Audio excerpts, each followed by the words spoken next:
Bismillahirrahmanirrahim. Assalamualaikum warahmatullahi wabarakatuh. Alhamdulillahi rabbil alamin. Wabihi nasta'inu ala umuri dunya waddin. Asyhadu an la ilaha illallah wahdahu la syarikalah. Wa asyhadu anna Muhammadan abduhu wa rasuluhu wa la nabiyya ba'dah. Allahumma fasalli wa sallim ala hadha nabiyil karim wa ala alihi wa azwajihi wa ashabihi wa man sara ala nahjihi ila yaumiddin. Amma ba'du. Allahumma subhanaka la ilma lana illa ma 'allamtana wa 'allimna ma yanfa'una wa zidna ilman. Rabbana atina fid dunya hasanah wa fil akhirati hasanah wa qina adzabannar. Amin ya rabbal alamin. Bapak sekalian yang dimuliakan Allah Subhanahu wa taala, kita akan lanjutkan kajian hadis Riyadhus Shalihin. Riyadhus Shalihin itu kalau diartikan secara harfiah artinya taman orang-orang soleh.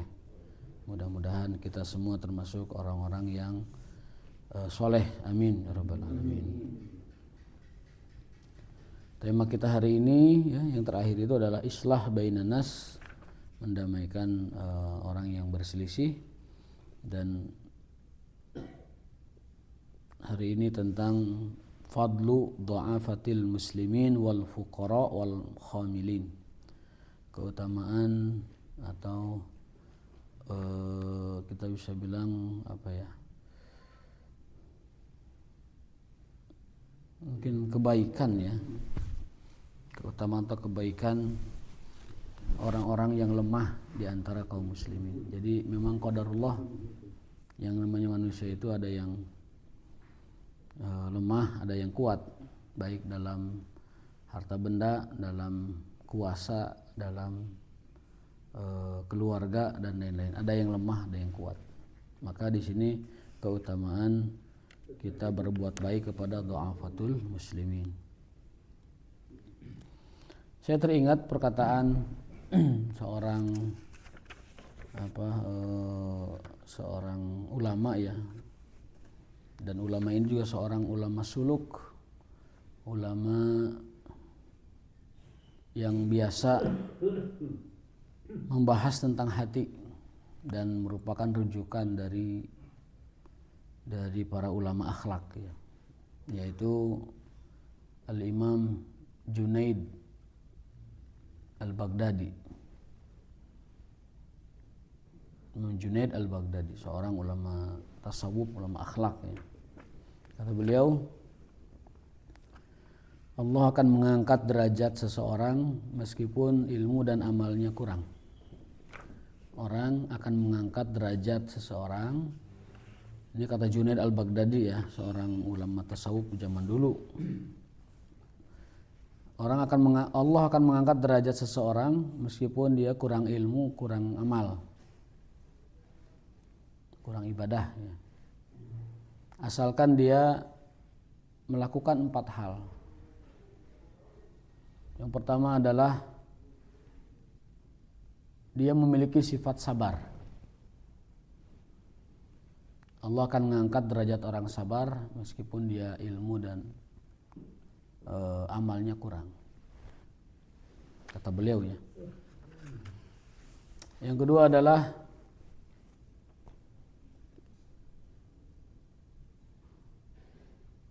sikap dermawan, sifat dermawan. Jadi meskipun ilmu dan amal itu kurang, itu kalau dia memiliki sifat dermawan itu akan ditinggikan oleh Allah Subhanahu wa taala. Yang ketiga adalah akhlakul karimah, akhlak yang baik. Meskipun ilmu dan amal seseorang itu kurang, tapi dengan akhlakul karimah Allah angkat derajat seseorang.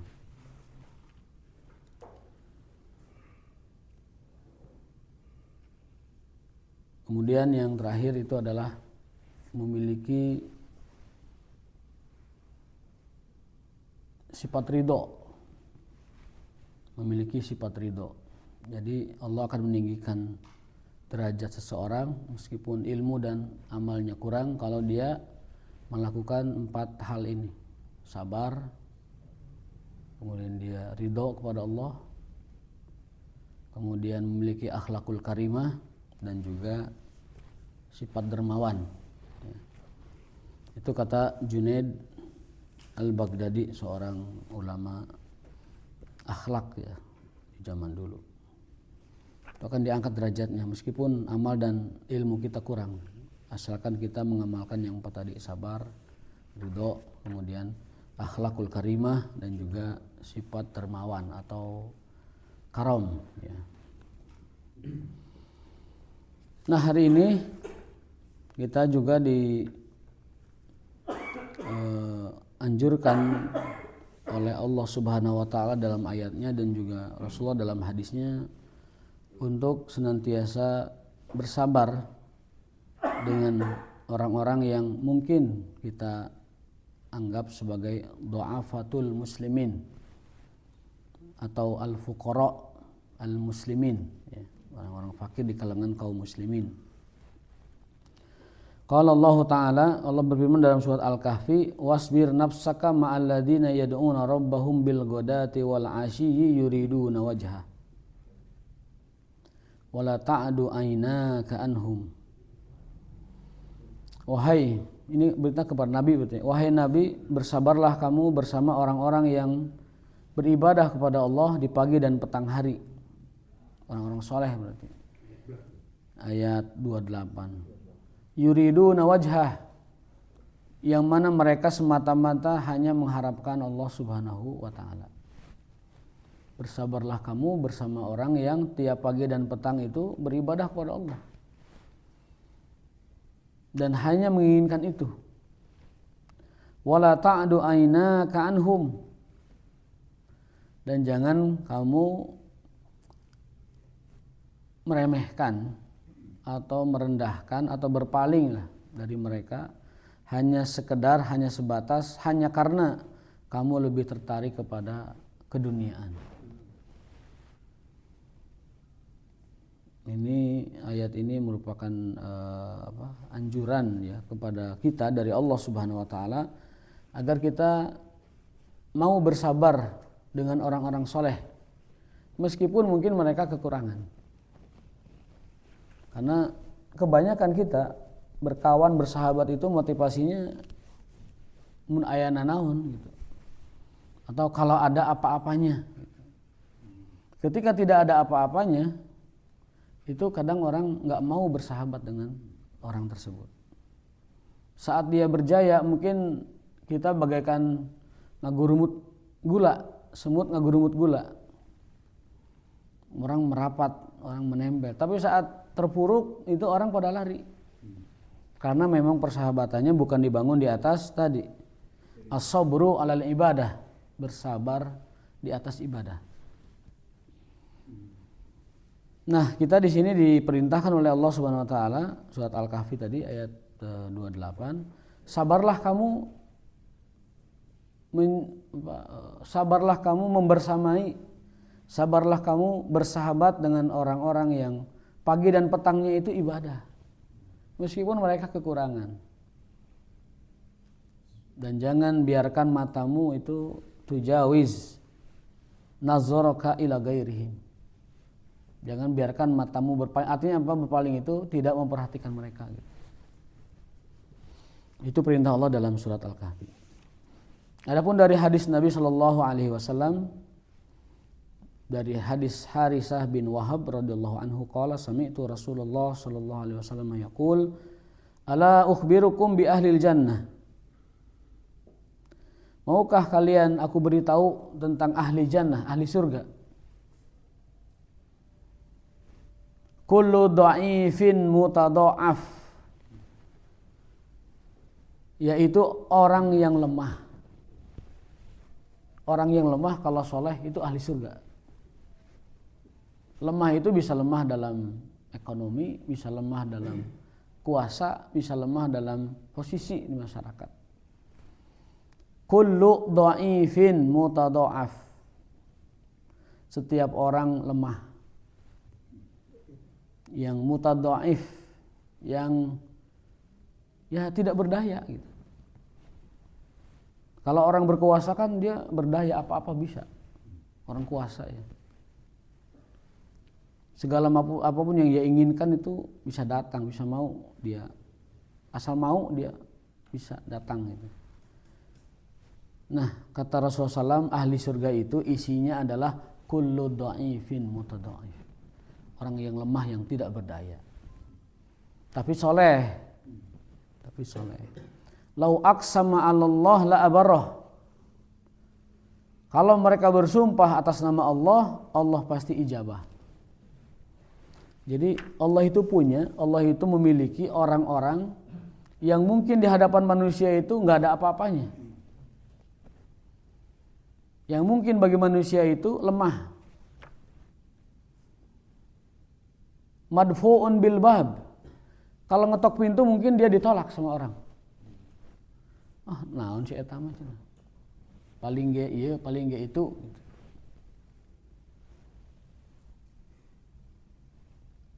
Mungkin mukanya kucel, rambutnya kusut mungkin. Ya seperti itulah tokohnya, contohnya. Kalau dia berkata nggak ada orang yang mau ngobrol dengan dia. Kalau dia ngetuk pintu nggak ada orang yang bukain pintu.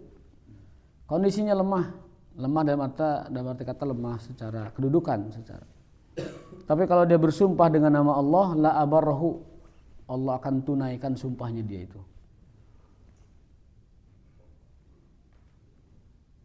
Jadi orang lemah itu dia punya dua keistimewaan di sini. Satu adalah paling potensial menjadi ahli surga. Yang kedua adalah kalau dia bersumpah, Allah tidak tunda sumpahnya. La abarrah. Bismillah. Ya sama. Mirip-mirip ini. Adi lancip ini dhaif dengan mazlum tuh adi lancip. Kalau dhaif mah lemah dengan kondisi, kalau mazlum mah orang ada yang menzolimi gitu. Dulu ada seorang sahabat namanya Azib bin Bara. Itu di kalangan masyarakat mungkin tidak terpandang. Tapi apa kata Rasulullah? Orang ini kalau bersumpah dengan nama Allah langsung terjadi.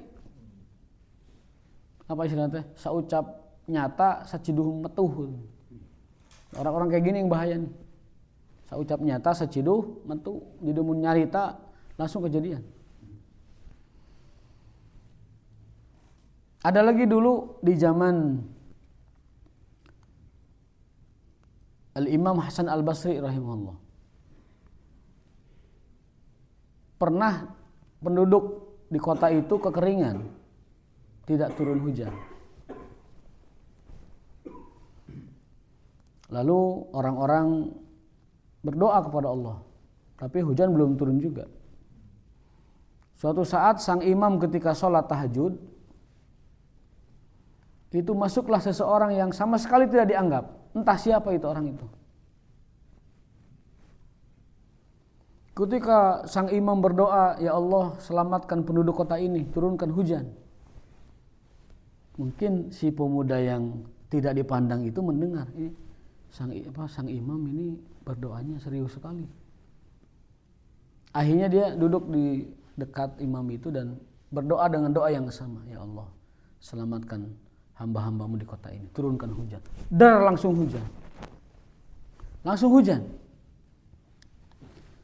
Imam Hasan Al-Basri berkata kepada dia, anak muda, apa yang kau miliki sehingga doa-doa kita lambat diijabah sementara doamu langsung terjadi?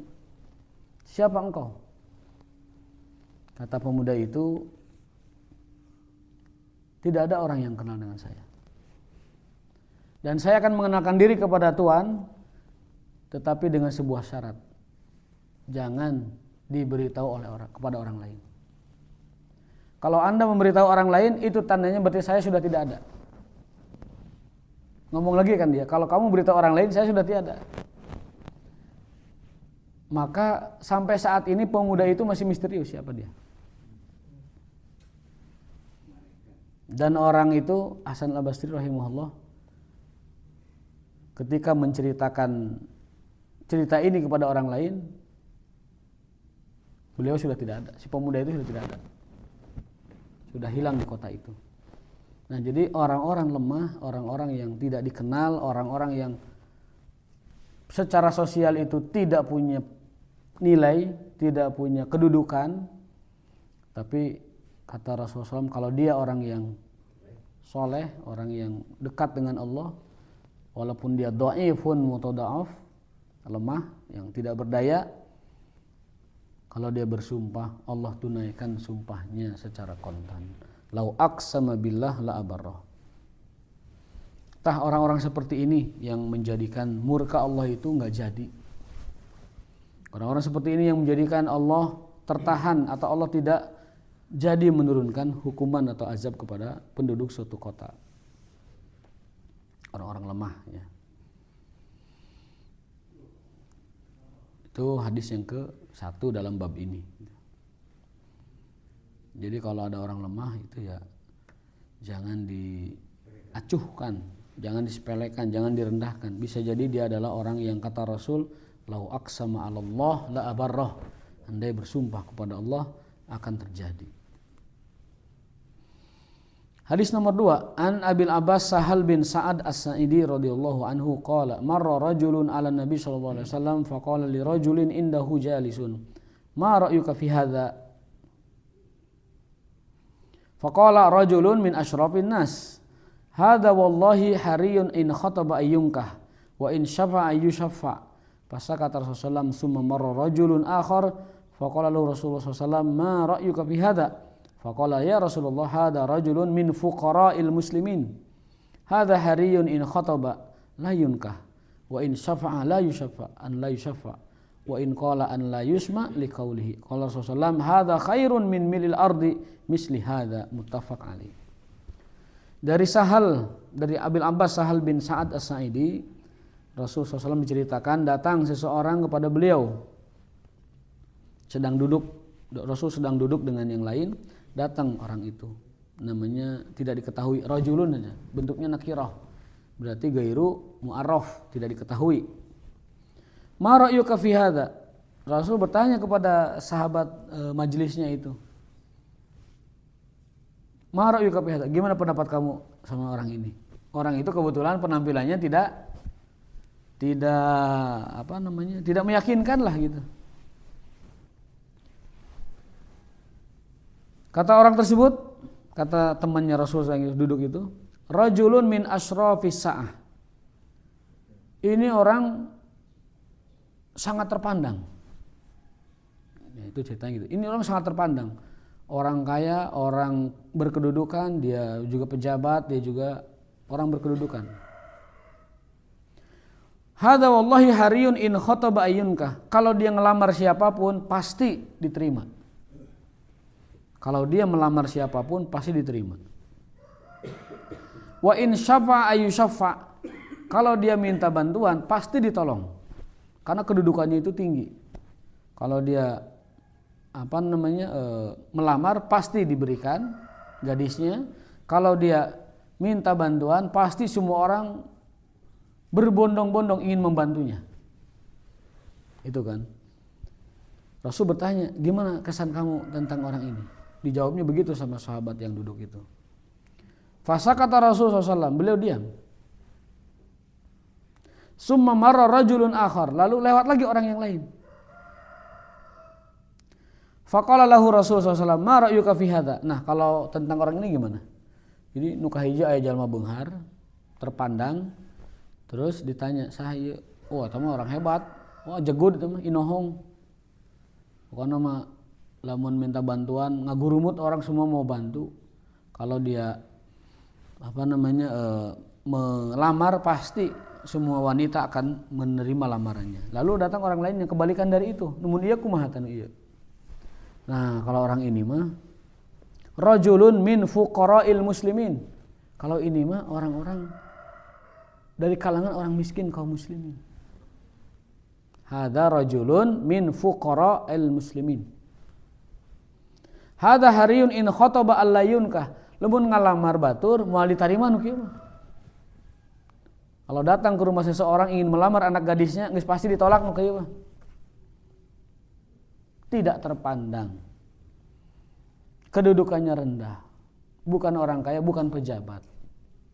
Tidak punya kedudukan apa-apa. Layunkah kalau dia ngelamar enggak ada yang mau nikahin dia. Jika nu kamari teh Julaibib. Ngetuk pintu saha we ge teu ditarima ku bapana. Aduh aing Julaibib saleh mah saleh yang ditutup.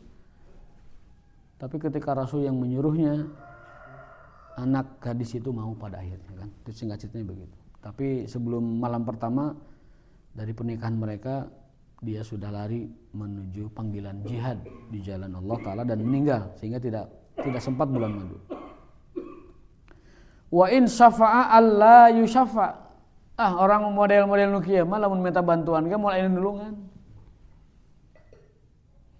Lamun ngalamar ditolak, lamun minta bantuan moal aya nolong. Nu kieu mah model-model nu kieu mah. Wa in qala alla yusma' liqaulihi, kalau berkata moal aya nu ngadengikeun. Tah diacuhkeun, la yusamma au la yusma', tidak akan didengar. Mun nyarita tidak akan didengar, kalau ngelamar ditolak, kalau minta bantuan tidak akan ada yang bantu. Faqala Rasulullah sallallahu alaihi wasallam, Rasul mengomentari keduanya. Hadza khairun min mil'il ardi misla hadza. Orang yang ini, yang tadi kau bilang orang lemah ini, dia kedudukan dan nilainya setara dengan orang sepenuh bumi. Hadza khairun min mil'il ardi. Orang ini lebih baik dari seisi bumi. Min hadza, daripada ketimbang orang ini yang tadi. Jadi di hadapan Allah Subhanahu wa taala kedudukan derajat orang itu ditentukan oleh takwanya. Bukan dhaifnya, bukan lemahnya, bukan juga goninya, bukan juga kayanya, tapi takwanya. Bukan berkuasa dan bertahtanya, bukan dengan lemahnya dia kedudukan di masyarakat. Jadi ini hadis ini memberikan kita beberapa faedah yang sangat luar biasa. Yang pertama adalah bahwa Rasul sallallahu alaihi wasallam senantiasa memberikan gambaran ataupun pelajaran kepada sahabatnya yang praktikal. Orang tuh langsung memahami gitu. Contoh, waktu kita pernah menjelaskan ada jenazah lewat, kata Rasulullah SAW, wajabat, pasti. Wajabat apa ya Rasulullah? Kata Umar, pasti ke surga. Loh kenapa? Kata Umar, kata Rasulullah SAW, karena orang ini kalian saksikan, dia orang baik. Tadi kalian memperbincangkan dia orang baik. Maka orang beriman itu kalau disaksikan oleh temannya 1, 2, 3, 4 orang bahwa dia orang baik, ada saksinya, dia akan ke surga. Itu pentingnya kita punya kawan-kawan yang mau bersaksi bahwa kita adalah orang baik. Tapi kesaksiannya kesaksian yang alami, kesaksian yang natural, bukan kesaksian yang ditanya-tanya. Gimana baik. Padahal kita tidak tahu kehidupannya. Baru datang ngiring nyolatkeun, teu terang saha nu disolatkeun. Kita tamu dari jauh, baik. Nah, bukan itu yang dimaksud. Yang dimaksud adalah kesaksian alami, kesaksian yang jujur, yang sebenarnya. Kata Rasulullah, antum syuhadaullah, kalian adalah saksi-saksi Allah di muka bumi. Antum syuhadaullah fil ardi. Antum syuhadaullah 'alan nas. Kalian adalah saksi bagi hamba-hamba Allah yang lain. Maka kalau ada orang mukmin meninggal, lalu 3 temannya atau 2 temannya bersaksi bahwa dia orang baik, Rasul mengatakannya wajabat lahul jannah. Pasti ke surga. Kalau kita nggak punya teman yang menyaksikan kebaikan dan keimanan kita, ya agak repot. Nanti di hadapan Allahnya nggak ada saksi. Kita soleh tuh kumana saksinya soleh? Apa saksinya salah? Sementara kata Rasulullah, Allah memiliki saksi-saksi di dunia ini menyaksikan kesolehan seseorang. Kita adalah saksi satu sama lain atas kesolehan teman kita. Antum syuhada Allah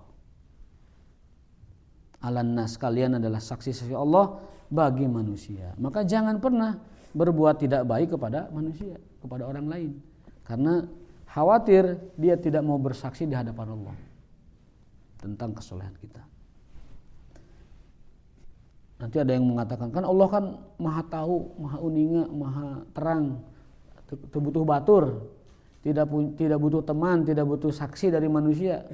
Allah maha tahu. Iya, Allah maha tahu. Tapi mekanismenya, kata Rasulullah, Allah itu menugaskan manusia-manusia pilihannya menjadi saksinya. Yaitu kita-kita ini orang beriman, saksi satu sama lain. Jadi beragama itu memiliki dimensi sosial. Tidak bisa kekolonyongan sorangan, tidak bisa. Kita ini berdimensi sosial. Satu sama lain kita saling menyaksikan. Antum syuhada Allah. Begitupun Rasulullah SAW. Ketika melihat orang yang dianggap rendah oleh masyarakat, malah Rasul mengatakan dia lebih baik dari seisi bumi. Daripada model-model tadi termulia itu. Termulia bukan termulia.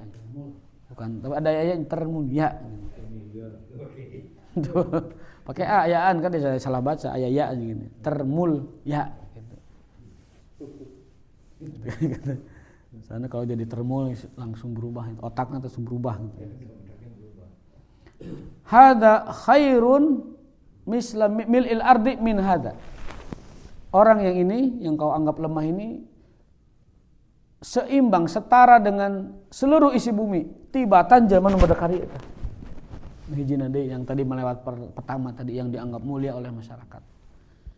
Jadi bisa jadi orang yang paling mulia di masyarakat, orang yang paling rendah di hadapan Allah.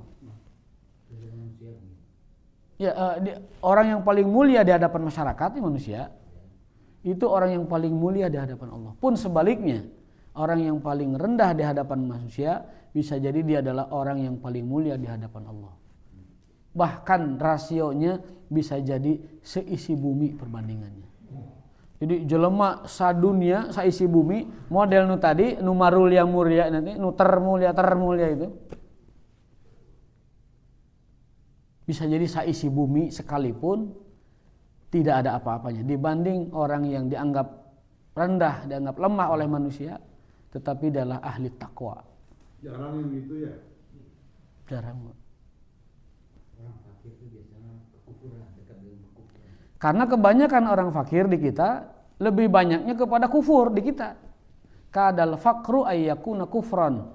Kata Ali bin Abi Thalib, kebanyakan kefakiran itu menyeret kepada kekufuran. Fakir kufur. Karena apa? Tadi mengumpat takdirnya, menyalahkan Tuhannya, aral kepada situasi dan kondisi. Aral itu apa ya? Kecewa ya. Dan bahkan lebih parah dari itu, sudah mah miskin tapi sombong kepada Allah. Dengan apa? Dengan meninggalkan larangannya, dengan meninggalkan perintahnya. Keur mah miskin teu puasa Ramadan. Keur mah miskin teu salat. Apa yang dicari? Apalagi sombong. Maka orang miskin yang sombong itu Allah lipat gandakan dosanya itu. 3 orang yang Allah lipat gandakan dosanya dibanding yang lain. Yang pertama adalah pemimpin zalim, malikun zalim, raja yang zalim. Yang kedua syaikhun zanin, orang tua tapi berzina. Itu dosanya dilipat gandakan, berlipat-lipat. Karena sudah tua, harusnya sudah mendekati pertaubatan yang hakiki, pertaubatan yang nasuha, tapi malah dia berbuat maksiat besar. Kalau masih muda, ya udahlah, itu mah Allah mencoret dosa-dosanya asal kita bertaubat. Tapi sudah tua, ini berat. Yang ketiga adalah fakirun mustakbir atau fakirun mutakabir. Si fakir yang takabur. Itu dosanya dilipat gandakan oleh Allah. Pemimpin zalim, harusnya orang zalim itu mungkin sebelum dia jadi pemimpin bolehlah, bukan boleh, haram juga zalim. Tapi setelah dia punya kuasa, lebih nggak boleh lagi zalim. Malah zalim. dosanya dilipat gandakan. Mestinya orang setelah dikasih amanah, dikasih jabatan, otoritas, kewenangan, mestinya adil. Keun lah baheula mah baragajul, keun lah baheula misalkan preman, tapi ketika dikasih amanah harusnya adil. Kan sudah Allah kasih jabatan, adil dong. Rizkinya sudah banyak, gajinya sudah besar, tunjangannya sudah besar, kan sudah banyak tuh fasilitas. Adil aja udah, cukup itu aja, adil aja udah. Mungkin dulunya preman baragajul, setelah memimpin wayahan adil. Nah kalau dia masih zolim setelah dikasih kuasa, dosanya dilipat gandakan. Yang kedua tadi, syekhun zanin, sudah tua berzina. Aya anak muda mah aya alasan ngorak keneh, masih keneh bela kesentreng,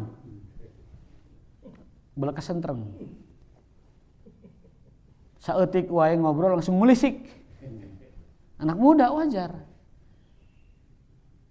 Tapi ini sudah tua, masih mendekati dosa zina. Nah, dosanya dilipat gandakan. Yang terakhir ini yang paling bahaya nih. Fakir tapi mutakabir. Miskin yang takabur. Auzubillah. Orang kaya kalau sombong masih mending. Ada yang disombongkan. Tuh tinggal maing tuh. Wah, ngali tuh. Balong ngaplak-ngaplak tuh. Tuh sampai ke ujung tuh. Apal tuh balong saha? Tuh balong batur. Balong batur tuh gitu. Tuh sawah ngaplak itu. Apa tuh sawah itu sampai ka ditu? Terang, Pak. Oh, nu batur tuh. Sombong, ya. Beunghar sombong itu bukan boleh, enggak boleh, tapi aya keneh pamantesna. Kapantesanana aya keneh. Ini sudah miskin sombong.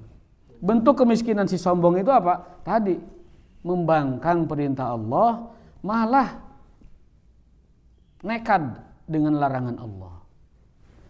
Itu orang miskin yang teu aya pulungeunana sama sekali gitu. Jadi kalau sombong dengan jubah kedustaan itu juga berdosa ya. Sama. Dia tahu miskin. Kalau sombong. Makanya ini sangat berbahaya kondisi yang fuqara al-muslim. Kalau kayak sombong itu aya weujeuhna. Orang berilmu, orang alim sombong aya weujeuh. Iya, orang bodoh sombong. Sama itu kalau kita kiaskan, kalau kita analogikan dengan si fakir yang takabur, itu sama. Si jahil yang takabur itu sama juga. Kalau orang alim sedikit agak-agak rasa nanti asa nyaho gitu, walaupun nggak boleh ya, tapi aya meujeuhna. Aya bukan meujeuhna, aya mendingna. Nah, ini orang jahil, bodoh kata toloyo, teu ngartina naon tapi sombongna minta ampun. Aya nu kitu, Pak. Dosanya lipat gandakan itu. Dosana pohara itu gitu mah. Pohara dosana itu. Sombong, fakir sombong, bodoh sombong, pohara itu dosana. Auzubillah. Nah, itu pelajaran dari bagaimana Rasul mengajarkan kepada sahabat teori nyata kehidupan. Langsung jadi Rasul praktekkan di keseharian. Mudah-mudahan kita dihindarkan oleh Allah Ta'ala dari kesombongan. Karena Allah mengancam, kesombongan itu adalah jubahku. Al-kibriya'u ridai. Kesombongan itu jubahku, selendangku. Kesombongan adalah selendangku. Hanya Allah yang pantas menyandangnya. Dan Allah memiliki segalanya. Wal azamatu siyabi au saubi, dan keagungan adalah pakaianku. Kesombongan adalah selendangku dan keagungan adalah bajuku. Faman naza'ani fihi ahadun, siapapun yang menyaingiku dalam hal ini, sombong begitu, azabtuhu, aku pasti akan menyiksanya. Kekuasaan milik Allah. Lalu menitipkan sedikit kekuasaan pada manusia supaya hidup manusia diatur satu sama lain. Dititipkan kekuasaan. Malah zalim. Malah sombong. Malah merasa berkuasa. Maka Allah tidak akan segan-segan untuk menghukumnya. Harta ini milik Allah mutlak. Dititipkan sedikit pada kita, supaya kamu bisa digunakan untuk ibadah, digunakan untuk taat. Karena dalam kaidahnya setiap kenikmatan yang tidak membawa kepada ketaatan fa innaha musibah, itu adalah sebuah kemusibahan. Kullu nikmatin la yuaddi ila taatillah fahiya baliyah. Setiap nikmat dari Allah yang tidak membawa kepada ketaatan fahiya baliyah, maka itu adalah sebuah petaka, sebuah musibah. Apapun nikmat yang Allah berikan pada kita tidak membawa pada ketaatan, itu musibah. Mata akan jadi musibah, mulut akan jadi musibah, telinga akan jadi musibah, tangan akan jadi musibah. Itu kan nikmat yang paling dasar. Pikiran akan jadi musibah kalau tidak dibawa kepada taat kepada Allah. Harta akan jadi musibah, jabatan akan jadi musibah kalau tidak membuat kita semakin taat kepada Allah. Maka mudah-mudahan nikmat yang ada pada kita ini, penglihatan, pendengaran, kalam, lisan ya. Kemudian badan yang masih bisa bergerak, hati yang bisa berdetak, jantung yang masih bisa bergerak. Itu semuanya membawa kita kepada ketaatan, kepada ibadah kepada Allah Subhanahu wa taala, kepada tunduk kepada beliau, kepada Allah Subhanahu wa taala maksudnya. Dan taat kepada Rasul sallallahu alaihi wasallam. Karena nikmat-nikmat tersebut sebesar apapun akan menjadi musibah dan akan dipertanggungjawabkan nanti di akhirat kalau tidak dimanfaatkan dalam ketaatan kepada Allah. Baik taat yang dimensinya vertikal kepada Allah dengan misalkan menunaikan kewajiban zakat, kewajiban ibadah haji, kewajiban ataupun takwa yang dimensinya adalah horizontal manusia dengan sedekah, dengan wakaf, dengan infak, dengan tabaruk khairi yang lain-lain sebagainya. Jadi itu ya pesan dari Rasulullah SAW tentang kita yang miliki sesuatu apapun, kita yang berkuasa pada apapun, sejatinya adalah milik Allah Subhanahu wa taala yang dititipkan kepada kita sedikit supaya menjadi penunjang, supaya menjadi tertib kehidupan manusia itu. Satu lagi nomor 3 ya, karena masih ada 3 menitnya. 5 menit. Wa an Abi Sa'id Al-Khudri radhiyallahu anhu anin Nabi sallallahu alaihi wasallam qala ihtajjatil jannatu wan nar. Surga dan neraka berbantah-bantahan. Kata Rasulullah SAW, surga dan neraka itu pasti berbantah-bantahan. Nah, geuning surga neraka pasti. Duh, kata Rasul ngasih tahunya begini. Imani aja, yakini aja. Tidak usah bertanya, kumaha nyaritana surga ka neraka. Udah. Pokoknya begitu aja beritanya. Ihtajjatil jannatu wan nar. Surga dan neraka pasti saling berbantahan. Dalam tafsirnya, dalam syarah hadisnya, takhasamat al-jannah wan nar. Pasti wal maksud hikayah ma yaqa bainahuma mimma ikhtassa bihi kullu minhuma wa fihi syaibatun min makna syikayah. Ala tara kaifa qala al-jannah innakal jannah rahmati fa ahkum kulla bima taqtadihi masyiatuhu. Di dalam syarahnya ini diceritakan kapan surga neraka itu berbantahan, itu ketika Allah menciptakan mereka. Ketika Allah menciptakan surga, ketika Allah menciptakan neraka, kun fayakun begitu. Itu ihtajat, mereka takhasamat, berbantah-bantahan, tanda petik pasya. Takhasamat, khusum itu bertengkar. Faqalatin nar, neraka berkata, fiyal jabbarun wal mutakabbirun. Aku dikhususkan untuk ditempati oleh jabarun. Apa jabarun? Orang-orang yang jabar. Apa jabar itu? Bukan jahat, diktator, zalim, menekan manusia, menyulitkan manusia, jabarun. Makanya yang punya sifat jabar, yang punya sifat memaksa hanya Allah. Allah Al-Jabbar. Selain Allah tidak boleh ada Al-Jabbar. Bukan Al-Jabbar masjid, bukan ya. Ini Al-Jabbar Asmaul Husna. Anal Jabbar, akulah sang pemaksa. Kata Allah. Allah bisa memaksakan kehendaknya dan tidak ada yang melawan kehendaknya. La ghaliba li amri, tidak ada yang bisa memaksa kehendaknya. Tidak ada yang bisa melawan kehendaknya. Nah, ini manusia ada yang jabar. Maka kalau ada manusia yang jabar, tempatnya pasti di neraka. Fiyal jabarun, kata neraka, aku adalah tempat orang-orang yang jabarun. Kahade jadi manusia, jadi jelma ulah ngabogaan sifat jabar.